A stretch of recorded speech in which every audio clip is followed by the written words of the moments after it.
Tremendous here. Got another book review here for you. This one is a thriller type of book, kind of a horror thriller, if you will. It's called The Treehouse, and it's by Andrew J. Brandt. This individual reached out to me, I believe through Reddit, not 100% on that, and asked me to check out his book. It was published on April 26th of 2019. It's about 206 pages, and according to Amazon, it is under the categories of crime thriller, murder thrillers, and it is under teen and young adult ebooks. I was unaware of that. I'm pretty sure that it was brought to me as a thriller suspense, not a young adult or teen book, and so that's the way I read it. Although after my last review, I'm starting to think that I need to start checking these before I do that. But I read this book from the perspective of an adult. I got it off the Kindle Unlimited store with my subscription, but you can get it for $3.99 through ebooks, and it's available for $12.99 in paperback format. So this book, it starts off, there's three kids, they're 11 years old, three boys, Tyler, Lucas, and Elijah. They're best buddies who build a treehouse out in the woods, a few hundred yards away from the houses. So they're not like out in the middle of nowhere. It's in East Texas. It's in a little town called Henderson. It's all legit. Like all these towns and everything actually exist. So that was kind of cool. I got a kick out of that. But so they build this treehouse, and while they're hanging out in this treehouse, of course their parents don't know they're out there. They all think that they're staying in somebody else's house or whatever for the night.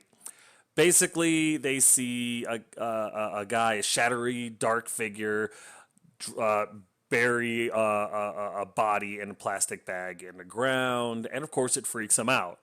They don't say anything; they stay quiet, and that really ensues all the crazy drama and everything like that.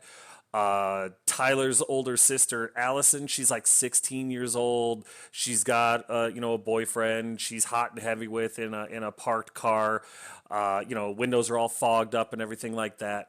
Which is why I don't know if this is really a teen book, because it doesn't describe sex or anything like that, or any kind of lovemaking, but it calls it making out and going at it. At one point, the sister and her boyfriend do have sex in her room, but it's kind of fade to black. He doesn't describe it or anything like that. So it's got some more adult themes in it, and so that's why I'm having trouble buying that this is a teen young adult book.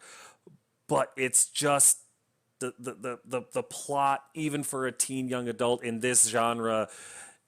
Granted, I'm no expert on this field whatsoever, but it's just really bad. I'm sorry, there's no nice way to say it. The plot is so paper thin, you can see the back. I mean, you can see right through it. It is so bad.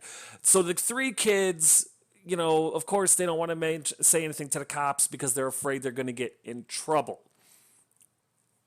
Which I could buy, but later on, like shortly after that, something happens in the book. They were worried about losing their treehouse, and they lose it anyway, and they still don't want to say anything to the cops, even though one of these kids' dads is a cop and would know better. And I know he would know better. I know he knows what his dad does, because later on he's able to hack his dad's little information thing, which is a huge, huge problem. His dad would be in so much trouble. But anyway, he's able to hack into his dad's computer so he can access the DMV database to find a car later. All right, so this kid knows what's going on. It's just the whole thing is really paper thin. The plot is kind of garbage. It is an interesting little twist on the bad guy with why and what happened and stuff like that, but it just gets real kindergarten at the end. How it all wraps up with a nice little bow and everybody's happy and stuff.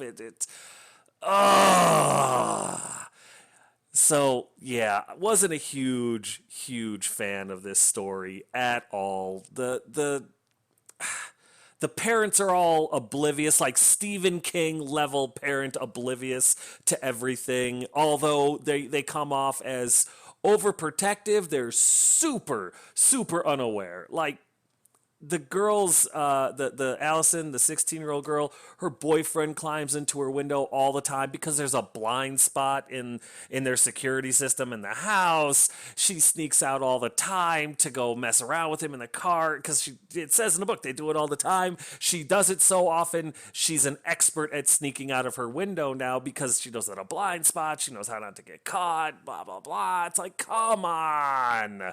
Either the parents are oblivious or they're overprotective. You can't have it both ways.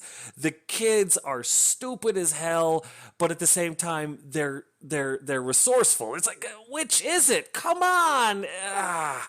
And even with the plot and the main characters being difficult to relate to and all that stuff, my biggest issue with this book is the fact that no editor has looked at this book. There's been no proofreading of this book. There's been no editing whatsoever, and I'm pretty forgiving about that stuff. This is a self-published book. I can respect the hell out of that. I know it's a lot of work. I know it's hard, and I'm not trying to crap all over this guy's cereal, but it's really bad. A lot of things aren't, a lot of like turns of phrases aren't used correctly. Like instead of trembling in fear, they tremor in fear. And it's, instead of like a razor's edge, it's, a sharp metal edge. It irks you. It jars you. It's a hard read. There's a lot of redundancies. There's a lot of overused words in the same sentence. After seeing what he was seeing, he saw that what he was seeing had to be seen only by him. It was just, that's an exaggeration, but not by much. And it aggravates me. It aggravates me a lot. There are misspelled words. There's all sorts of punctuation mistakes. Commas are missing. There's commas put in there that have no business being there. And trust me, I'm not the greatest at grammar. I did not do great at English. But I know that, and I have an editor, and she does a great job. In fact, there'll be an ad for her a little bit later. Shameless plug. Anyway, it's just, there was very little about this book that I could get a hold of that I enjoyed. That all being said, at the end of the book, I did enjoy the little twist with the bad guy. I thought it was interesting.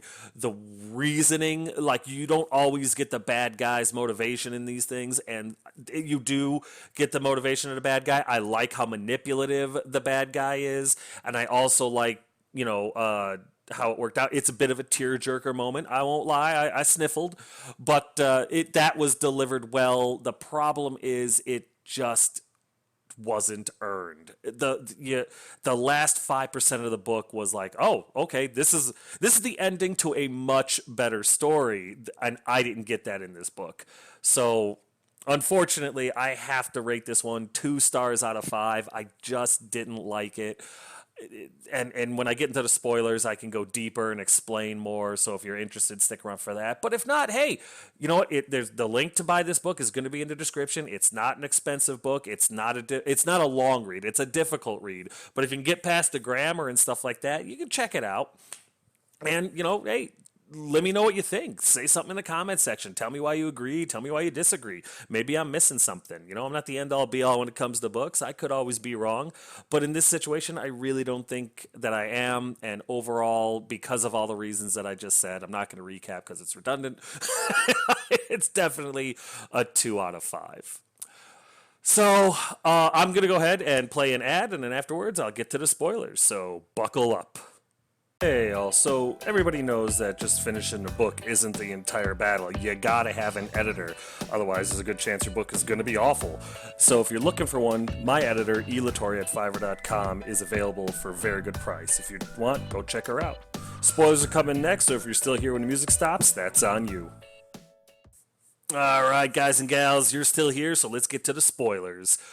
So the book, like I said, starts off the 3 kids who are 11 years old. Over winter break, they started building this treehouse about 300 yards away from the housing area and stuff like that, in the middle of the woods. Not super far away, but at the same time, yeah, you might be a little nervous about your kids hanging out there by themselves. Scary woods, blah blah blah. So they've been spending 3 months being resourceful, getting a whole bunch of wood, nails, supplies out there, and they built this treehouse out in the middle of the woods, unbeknownst to any of their parents. Like I said, sometimes the parents can be overprotective, and sometimes they're just so friggin' oblivious. It's like they live with their just sitting on their shoulders. It drives me out of my mind because the author tries to have it both ways, and you can't have it both ways. It irks the reader. It's insulting to the reader. So anyway, they build this treehouse unbeknownst to everyone but Tyler's sister, the 16-year-old girl we'll get to in a minute. And they're spending their first night in the treehouse. They're excited. The author really captures the mentality of 11-year-old kids when they're excited. I got to give credit where it's due. These 11-year-olds, perfect. You know, just like you would see in like season 1 of Stranger Things. You know, the author nails that mentality. So they're in their treehouse, they're enjoying themselves, they're laughing, and of course, one of them hears something outside of the treehouse. They go and they peek through the window. It's not even a window, it's like a sliding chunk of wood on the side. And they look outside, and it's like 1 a.m, it's pitch black, but of course, somehow, they're able to see this guy come out carrying what's obviously a body wrapped in a garbage bag out into the woods, literally less than 100 yards away or 100 feet away from their treehouse. For some reason, dude didn't hear them. There was a lantern on in there. He didn't see it. Sure, about 100 feet away or so from him, he takes the time to dig a hole, toss the body in there, cover it up, and then put a log over the top of it. I don't know why I put a log on top of it. I've never murdered anyone before and disposed of a body, but supposedly putting a log on it is I don't know. I don't know why he did that, but he did.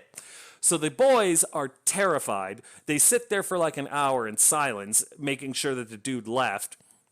The kids then freak out, run back to dude's house, but they don't say anything. They don't tell their parents. They don't tell the cops or anything like that, even though they're pretty sure they just saw a corpse get buried, because they're worried that they'll get grounded and that they'll lose their treehouse. Okay. I can get there. It's a real suspension of my disbelief because horse shit. I'm sorry. I try not to swear in these, but eat crap, because no way all 3 of those kids would be able to clam up about seeing a corpse being buried in the dirt, even if they weren't sure about it. If they thought they were to the point of the fear that they were feeling, there's nothing that would stop one of them from saying something eventually. Not only that, but all these kids have good relationships with their parents. At no point in this book did I think that they couldn't talk to their parents, especially the little boy whose father is a cop. Eat crap. I'm sorry, they would have said something. Treehouse be damned. But ignore everything I just said. They literally go back out there the next day to make sure, because they want to say something, but they don't want to get caught that they were in the treehouse, right? Sure, we'll go with that. They get out there. The bad guy who was burying the body must have seen them, because the treehouse is demolished now. You never find out why he demolishes the treehouse, but he does. The guy went out there and destroys the treehouse. There's ruins everywhere. The kids are devastated. They're terrified. The author literally writes in there that when the 2 kids, because only 2 of them go, one has to stay and watch his sister, which again, I thought that was a really cool part on the author, knowing that, the kids would have to stay. They couldn't always be free. They'd have to babysit their younger sisters and stuff like that. I thought that was cool. It made it more realistic. But yeah, so the kids are terrified. The author makes a point of saying that the kid has never been more terrified in his life. They go sprinting back. They fall, scrape their knees to the point where it's bleeding, get back to dude's house, and still don't say nothing. Don't say a word to anyone. As terrified as they are, the bad guy knows who we are. He knows that we saw him. Oh my God. They don't say anything. They keep this stuff to them under the impression that the cops will figure it out because Henderson's a small town. What the absolute F? The kid whose dad is a cop would know better and say something. The only thing that could have made that so that it was even slightly believable is if his father was like this huge abusive alcoholic that didn't want anything to do with his son. But no, you never get that impression at all. In fact, you get the impression that all the parents really do love their kids a lot and care about them and have a good rapport with all of them. But yeah, so the treehouse is gone. There's no reason not to say anything, and yet they don't. because we still got 180 pages to go through this book. If they were to tell the cops what they saw, when they saw it, and what was going on, the story would have been over way too fast. And that drives me out of my skull. You know what would have made it more realistic? And I'm just spitballing here. If the kid told his cop father busted him, and then in the middle of his, like, monologuing as he captured the guy, my son is the one that saw him and turned him in. I've never been more proud. And then while the bad guy is rotting in jail, he gets killed by somebody in there, and the bad guy's brother comes to avenge his death on the kids. That would have made this book so much better, but no. Instead, these kids are the stupidest yet most resourceful young men with negligent, observant parents. Anyway, so at the same night that the boys saw the guy bury the body, his sister, the 16-year-old Allison, is out with her boyfriend. They're parked in the park. It's a small town, so I have no problem believing this. They're parked in the park where the bad guy pulled up with his car to pull the body out of the trunk. Mr. Super, like, spider sense guy missed the Dodge Charger. Although you find out later he did not miss it, but instead of taking his time driving away and going to bury the body later, he decides, oh, screw it, I'll just kill them all later anyway. He does see them in the Charger watching him, but he still takes the body out of the car, goes into the forest to bury it. Yeah, you find out this later that, oh yeah, I saw you in the car. It wasn't an inconspicuous car. I totally saw you, but I was too effing stupid to just keep driving or to wait until you were gone. Like I said, the plot is the story is just bad. I'm sorry. I'm not trying to be a jerk. I'm really, really not, but it's really poorly constructed, and it eats at me a lot. So anyway, they see it. The girl is riddled with guilt. The guy is really scared, but neither of them want to say anything because the girl, Tyler's parents, their parents are really strict. She's not allowed to date. She's not allowed out. They keep a lockdown on her, but they can't be bothered to check in her room to see if she's there. There's big blind spots in her security system. She can open and close her window without the little thing going beep, beep, beep, window open, or anything like that, because if I'm an overprotective parent and I have a 16-year-old daughter and a security system, the one friggin' window in the house that's not alarmed is gonna be hers, because plot. So anyway, she's all upset about it. He's kind of upset about it. They're going back and forth about saying anything, but they don't want to lose each other. The guy is like, no, because I can't lose you. I love you. She's like, that's right, and I'll be grounded. I'll never be able to see you again. I love you.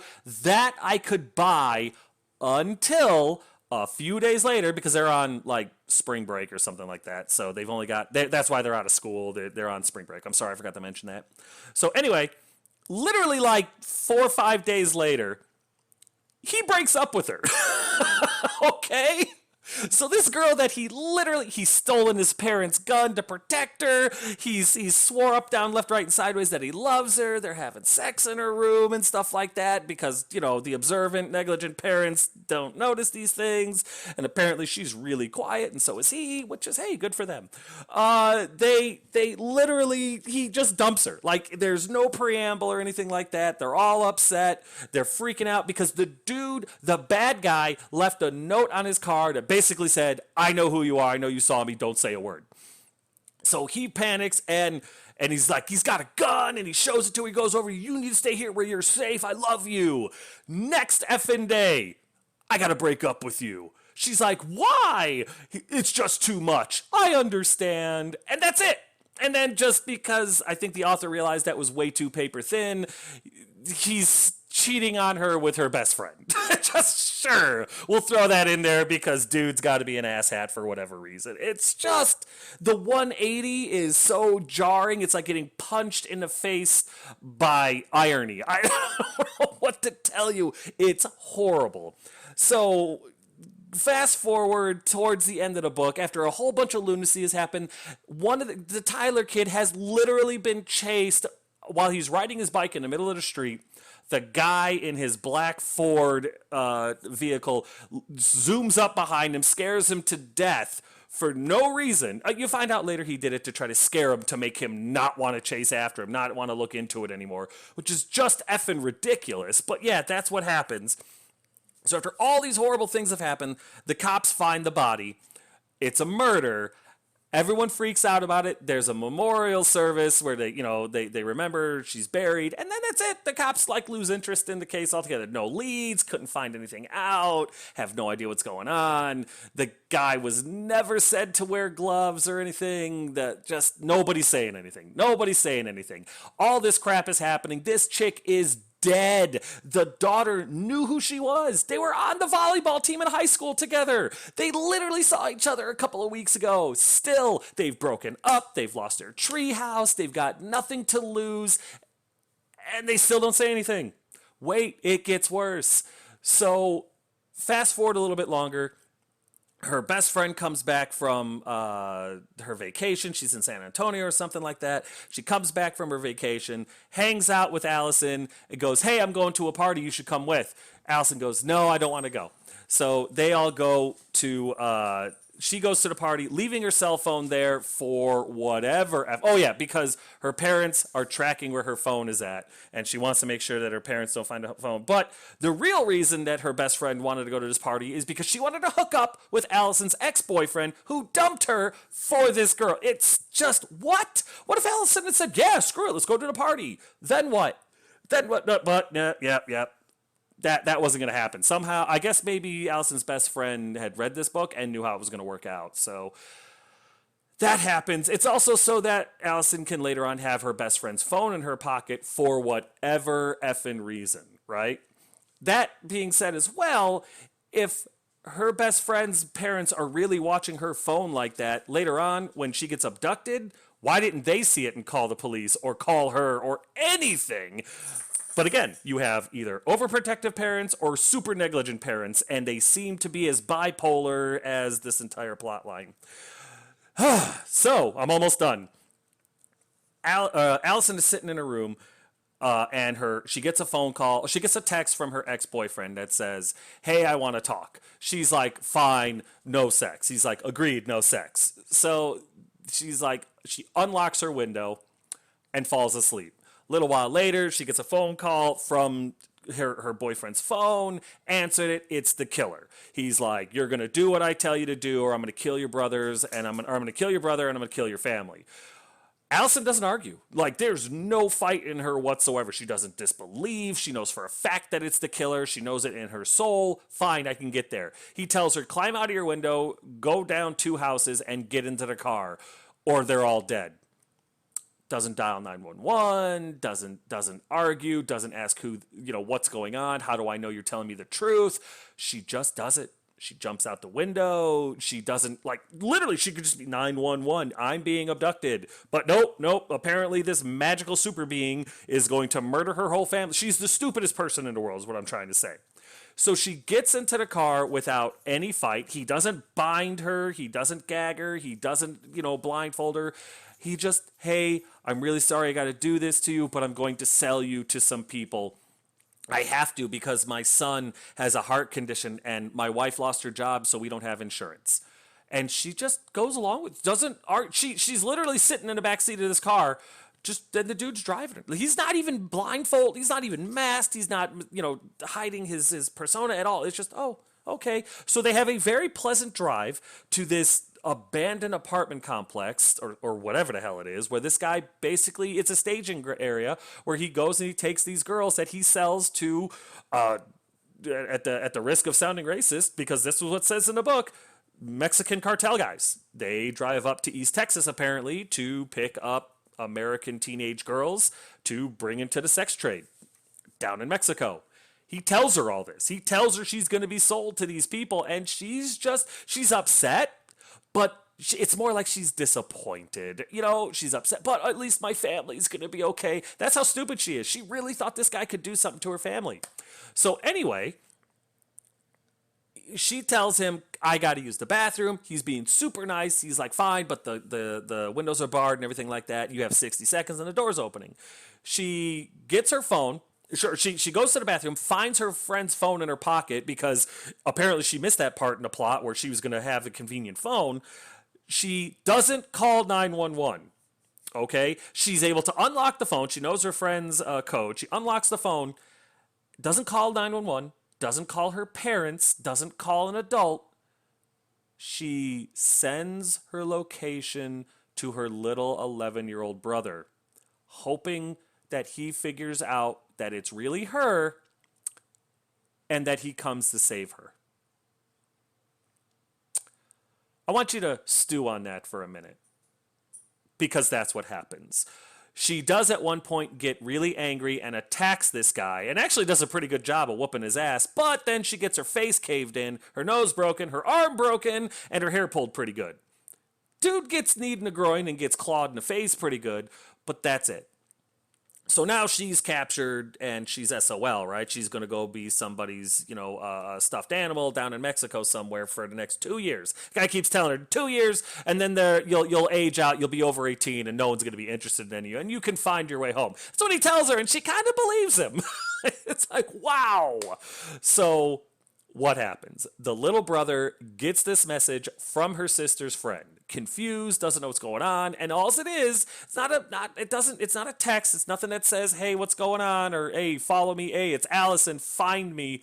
It's just a shared location. He looks down at it and goes, how did she get my number? What's going on? It's Allison, and she's telling me where she is, and I have to find her. He doesn't tell his parents, doesn't tell the cops, tells his buddy, one of his buddies that's there with him. He tells, 11 years old, doesn't tell anyone, says, this is all my fault. We should have said something before.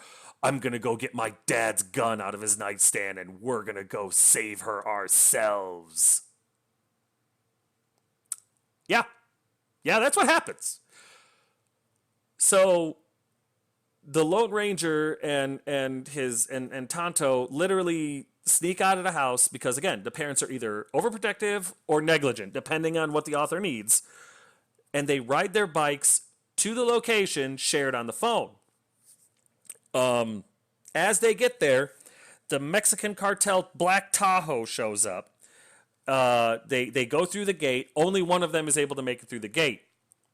Pulls the gun and goes and waits hidden in the bushes for these guys to show up. Because, it's got to be them, right? It's just got to be them. So he waits in the bushes watching the Tahoe. The two dark people go up to the door. They don't knock. The dude comes. He's all cut up and everything like that. A few minutes later, they come walking out with his sister, and she's all defeated and sad, head down, and accepts the fact that she's going to be a human meat puppet for the rest of her very short life. And they get down to the door, to the car, and the kid waits until they throw her in the Tahoe to pull the trigger. He's never shot a gun before. The author makes that very clear. He even says, the kid says, no, I've never shot a gun before, but how hard could it be? Granted, it's not hard to figure out how to shoot a gun, and apparently the safety was off, which is awesome. Good for you, Dad. And he points the gun at the bad guys, closes his eyes, pulls the trigger, and hits one of them just below the knee because, hey, we can't have any murder, death, kills in this book. Or, misses or blow another hole in the Tahoe or accidentally hit his sister. Nothing like that. He hits the bad guy that had already accosted his sister in the leg, and he's screaming in pain and stuff like that on the ground. Well, it just so happens that his other buddy, he did call his dad and told him where he was before he came in there. So his dad is with a cop because that's what cops do. They make sure to arm and bring the father of the abducted girl with them whenever they're going to go and make an arrest because that's just good police officer work. So the cop and the dad shows up with guns to stop these horrible Mexican cartel people from abducting their daughter because she knew too much and they had to have a girl, and if they didn't have a teenage girl, they were going to be really mad at him, so Allison fit the bill.